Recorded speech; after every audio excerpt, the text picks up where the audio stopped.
guys. Hey guys, Dr. Urban here. So we're going to talk about circular motion, just to get a couple of things straight first. So if something's going to move in a circle, I want you to think about it. Hey, something goes around this whole circle from start to finish. Well, let's take that and unravel that and lay it out like this. If I asked you what the velocity was for something moving across this, you would say it's the displacement over the time. You'd figure out what this delta x is and then how long it took. So take that and wrap it up. That's what we're asking. So the time it takes to go around, the velocity is still the velocity, but the time it takes to go around, we don't use delta t anymore. We use a capital T, which is the period. And that is the time it takes for a lap or one go round. But you also have to remember back from geometry that what is the circumference of a circle? The circumference is 2 pi r. So that's what the velocity becomes for something to go around in a circle. As well, if the object is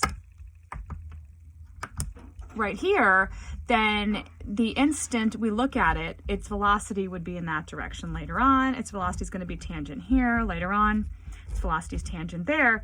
Later on, its velocity is tangent to the circle there. Its velocity vector, I tried to draw those all the same magnitude. How can something have an acceleration if its velocity is staying the same? We've talked a bunch about how acceleration, linear, is a change in velocity over a change in time. So a speeding up or a slowing down. Okay, so this is the linear world. Now we're talking about circular motion. The velocity stays the same. So how can I have acceleration? It's because I'm constantly changing what? I'm constantly changing.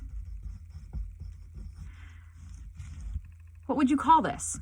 You're constantly changing what? How you're looking out the front window as you drive in a circle? Your hands are on the steering wheel. What are you doing? You're turning it. You're constantly changing direction. Okay, if you're constantly changing direction, something has to be forcing that change. So there has to be a force.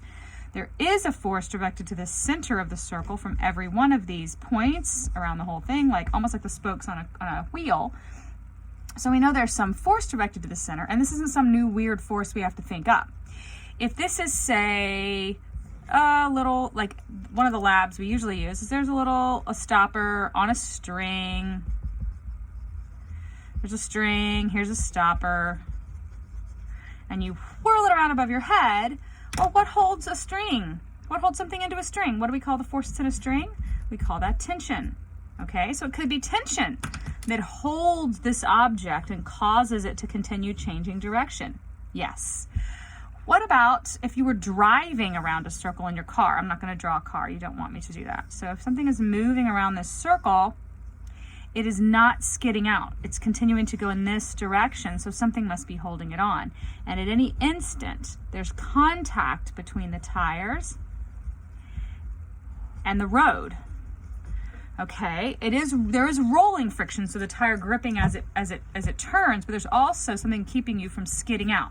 If you've ever ridden a bicycle a little too fast around a curve and you felt it get a little loose underneath you, you know that there is static friction, okay, that holds the car into the turn. That's static friction, okay, that is the non-slip between the tires and the road, okay. There's a harder one. If a car is going around a banked angle, so this is the back side of a car, no laughing, there's tires, okay, it's a car, and it's going around some curve, it's the normal force pressing back up onto this that keeps the car in the turn, if the turn goes all the way around.